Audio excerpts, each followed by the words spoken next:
This year marks the 250th anniversary of our country, and that means not only 250 years of an extraordinary political project, but 250 years of that other foundation of America's success, a free economy and capital markets. Those markets are currently in the middle of rapid and dynamic transformation as America steps into this century of digital currencies. From the opinion pages of the Wall Street Journal, this is All Things with Kim Strassel. And we are therefore so fortunate to have with us this week a man who is at the forefront of solving both old and new regulatory problems in those markets. Securities and Exchange Commission Chairman Paul Atkins. Chairman, thank you so much for joining us this week. It's been too long since we've talked. Well, thank you, Kim. It's wonderful to be with you. And it has been a long time, but I'm looking forward to chatting about some of the current issues that are near and dear to both of our hearts. So if I'm right, this is your third turn at the SEC over the past 30 years. Is that right? That is a glutton for punishment here. So anyway, coming back. And so, first in the early 90s as working for two chairmen, Richard Breeden and Arthur Levitt, as chief of staff and counselor, and then came back in the aughts as a commissioner, and then now back as chairman. As chairman, as the head. And you have seen a lot. And you wrote a wonderful piece for us late last year.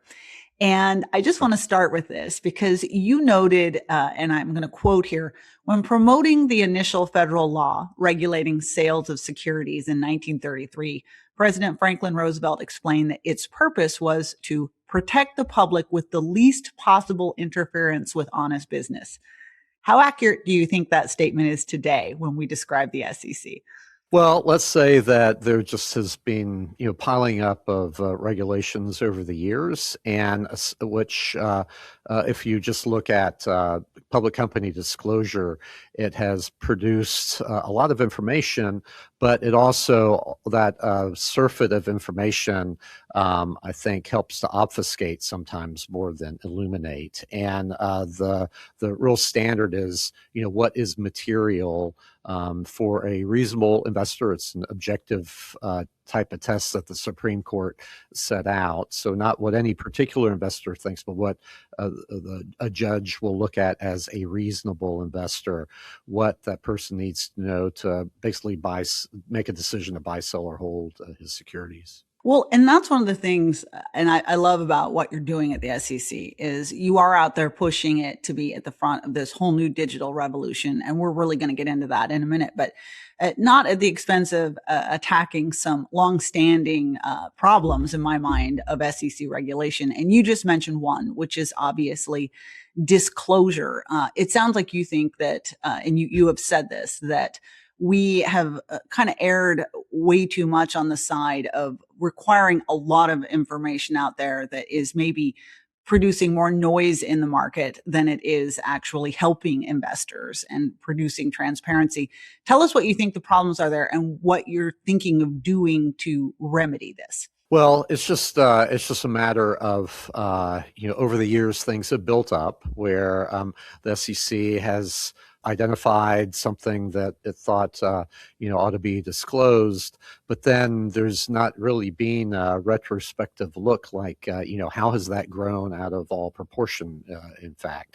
And so among that is executive compensation. So back in the early 90s, under Richard Breeden, the SEC revised some of its disclosure that it asked companies to give around, CEO compensation and other, a couple other high employees in the companies and in the public companies. And then over the years, it's just gotten more and more and more as executive compensation got more complicated. And so much so that I started here at the SEC back in April of last year. Shortly after I started, we hosted a roundtable to look at this whole issue of executive compensation and see, is it fit for purpose now? And does it really help people understand compensation? And I thought, oh goodness, this will probably be the third rail and we'll have all sorts of people protesting and whatnot. But it was amazing. I mean, to a person, everyone said it's so complicated, no one can understand it. You have to have companies hire specialists, lawyers and consultants and whatnot to complete the forms and all the different charts and that the SEC requires, and with valuation estimates and everything else. And it's just so complex that I think that's ripe for re-examination, and I think we'll get a lot of information and suggestions from the public, from all sides, investors and companies and everything else. So I'm looking forward to that. But that's just an example of one aspect. And secondly is back when I was a commissioner in this is maybe 2005-ish, something like that, the SEC, it was a suggestion from the staff that we have the first thing that one sees when one opens up an annual report, the 10K, is what's come to be known as item 1A, risk factors. So the concept was, what are the risks to the company, the material risks that keep management up at night? Basically, was what we were thinking. Thought maybe a couple pages of bullet points, or whatever it may be, depending on how complicated the company is, could be more, but whatnot. But what it then morphed over time from that concept to here about 8 years ago, Jay Clayton, when he was the chairman of the SEC in the first Trump administration, they amended the rule to say that if the risk factor disclosure would exceed 15 pages, then you have to put an executive summary. And so you have the executive summary, then you have the risk factors, and then you have the balance of the 10K, and the risk factors are incorporated in all of that as well, because it's essential to disclosure of the company. And so here you just have then things repeated over and over in the document. So that doesn't really do much good. So that's an example of how we have to come back and re-examine what we're asking companies to do. Because if you have a 10K where I was had hearings a couple weeks ago, oversight hearings in House and the Senate, and there I was referring to one annual report. It's of Entergy. It's a company it's an energy company, power company, and Arkansas and Louisiana and elsewhere. So the 10K, it's a complicated company, but the 10K was almost 1,000 pages, 900 and some odd pages. War and Peace. Or exceeding that. And so who wants to read that? I mean, that sends people running. And there was one congressman who said, well, wouldn't AI help on that? But what we have to remember is that people are paying, the company is paying to put all this together, and with lawyers and accountants and everything else going into that. So it's the shareholders ultimately who bear that burden.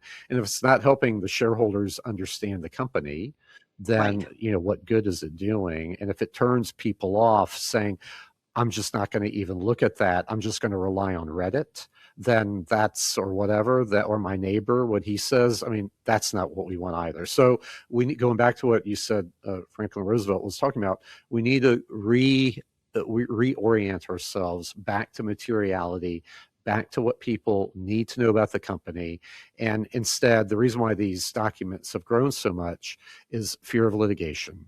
And so one of my favorite examples of something in a risk factor, which is not really material, is if the government raises the corporate income tax, your dividend may go down. Well, duh. I mean, that's, there's less money to distribute to the shareholders, and, they have to make that, they feel they have to make that disclosure, because just like, my cup of coffee was too hot when the restaurant served it to me, so it scalded when I spilled it on me.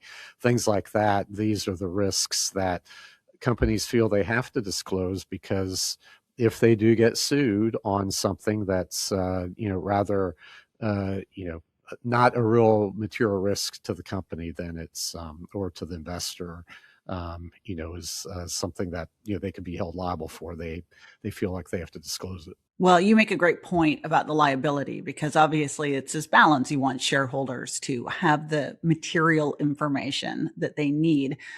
But there is this growing concern in the country that companies are just becoming way too cautious about their actions and taking risks because they're so worried about ending up running afoul of some of these disclosure laws and other SEC rules. And that brings me to this big, wild, and crazy world now of digital finance. The next huge change that's out there, digitization and tokenization. And I know you are actually a big fan of this because you believe it will bring some huge benefits. There are a lot of average Americans who hear the word crypto or digital currency and they immediately get worried or concerned. But explain just broadly why you view this as the future and why you want the SEC, the US, including regulators and Congress, to be at the forefront of this. Yeah, well, thanks. That's a great question, and it really is very important because this is an incredibly innovative part of our financial markets today, and I think it's a major breakthrough with a potential de-risking of our financial system. So, the various particular products that are out there, I have to be agnostic on. We're not a merit regulator, and we don't recommend for people to invest in one thing or another. So basically, that's it's up to people to decide for themselves what they think the importance of that particular investment is or not. So as far as the individual crypto assets or whatnot, that's beyond the point.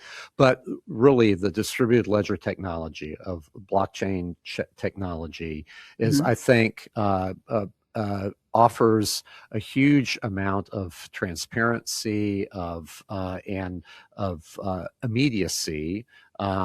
So with every minute that you have between the transaction that is undertaken between two parties and the clearance and settlement of it, the exchange of money for the thing being bought, it invites risk because anything can happen, a market crash or whatever, one of the parties dies or, whatever it may be, it's No completion. right. Yeah. So that's a risk in our financial system. So we have gotten it back when I was young. That was T plus 5, 5 business days from the transaction date for clearance and settlement of a transaction, and if not, it would be a failure of the transaction, and there would have to be then rejiggering of things and whatnot.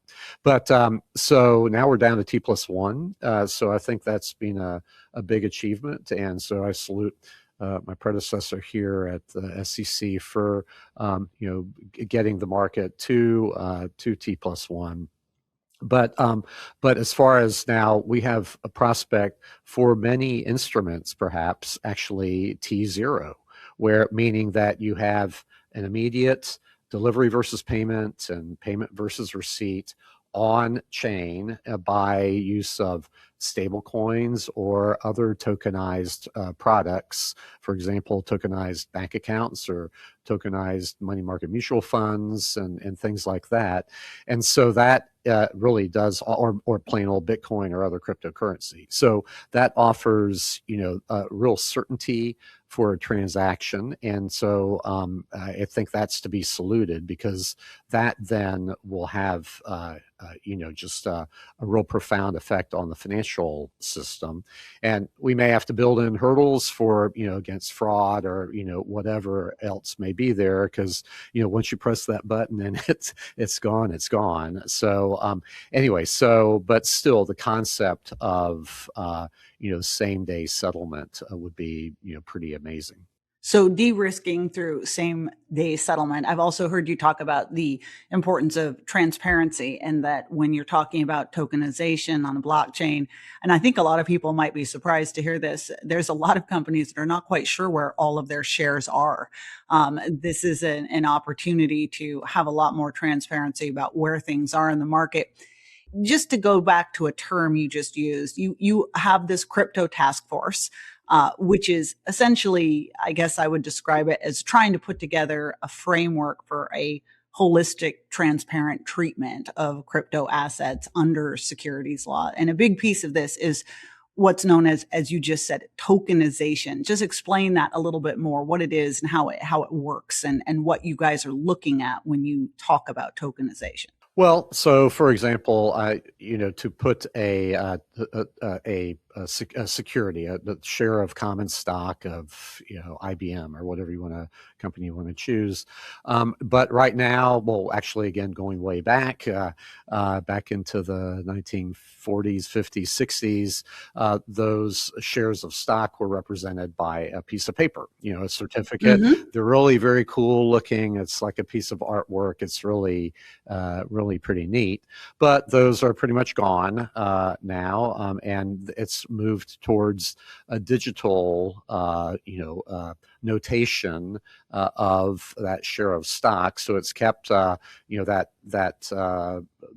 piece of paper is kept by the Depository Trust and Clearing Corporation in most cases in a vault in New York, and that's a global certificate that the company issues. And then everyone else, you and I, if we own securities, then we have our shares are represented in book entry form with our broker, and then of course ultimately with DTCC and with the company. So the company has some vague idea of where these securities are. They're held in street name in most part, meaning in the broker's name. So whether you have Schwab or Morgan Stanley or Goldman Sachs or whoever, that's as far as the company can really see. And then it has to pay third parties to try to figure out who actually owns it. So what if we take the next step? And so if we tokenize that same share of stock and put it into a smart contract, which is then on the blockchain, and then you can tell through the blockchain where that security is. And so when people talk about abusive naked shorting and things like that, we won't have that problem, or shouldn't have that problem in the future. And through these smart contracts, like now that people have been working on, how do we have any money laundering protections, built into on-chain transactions. And so there have been people working on the Ether chain it's called 3643 protocol to have built into that smart contract the AML KYC sort of checkup on it, so that it doesn't go for illicit finance or whatever. So things like that are, people are working hard at innovation. And so I think in the next few years, things will really start changing. And here at the SEC, what we want to try to do is have what we're calling an innovation exemption, so that it's kind of like a sandbox for people to qualify for that and then develop their new products. And so I think there'll be huge changes in the years to come. So a little bit of a safe harbor for people to continue doing innovation. Yeah, exactly. And the good thing is too, with all of this that we, with our project crypto that's infused now throughout our divisions at the SEC, rather than just a task force operating, we're working hand in glove with the Commodity Futures Trading Commission, our sister agency, which focuses on derivatives and futures and commodities, and so there the lines can be vague depending on what sort of product it is. And so over the years, innovators have been stymied, like wondering, okay, who's the regulator here, SEC and the CFTC, and the two agencies have been, I'll say, if not squabbling, hammer and tongs. But right, they're a little bit, it's very tense. And so I compare it to two fortresses with a no man's land in between. And so that no man's land is riddled with the bodies of would-be products that got caught in the crossfire and never made it to market. So that's another thing that we intend to change with, Congress is working on much needed legislation called the Clarity Act to set out market structure for digital assets, so that there is clarity as between the SEC and the CFTC. And we two agencies are committed. My good friend Mike Seelig, who used to be in the chairman's office here with me at the SEC, he's and the chief counsel for our project Crypto. He's now the chairman of the CFTC, and so we are very committed to working together to solve these problems and make sure that never again will these two agencies stand in the way of innovation. That's a huge sea change, by the way. I mean, this is something that's just been an enduring problem for the entirety of my life covering markets and finance. So that is remarkable. And I wish you well in that harmony. Well, thank you. But you brought up Congress, and this is another huge question I have, and I think a lot of people are curious about. So Congress passed the Genius Act, which it only deals with stablecoin, but it struck me as important in that it was the first time Congress recognized a digital product. As you go about your crypto task force and you're coming up with these new rules of the road, how much can you do on your own, and how much of this needs to be set into law by Congress?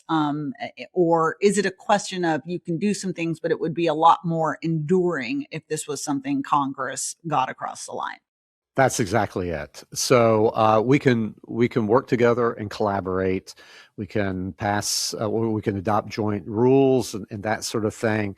We can, distinguish between what we view as commodities, meaning digital collectibles, digital tools, and digital commodities versus securities. Tokenized securities. So we can do that. Yeah. We can draw those lines. We can work it out between us, but nothing can replace a statute that will then, it's hard to change statutes. You have to have, 60 votes in the Senate and then get it through the House, and then the president has to sign it.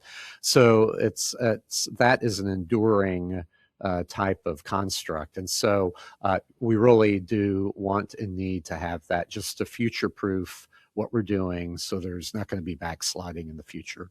And what do you think the prospects of that are?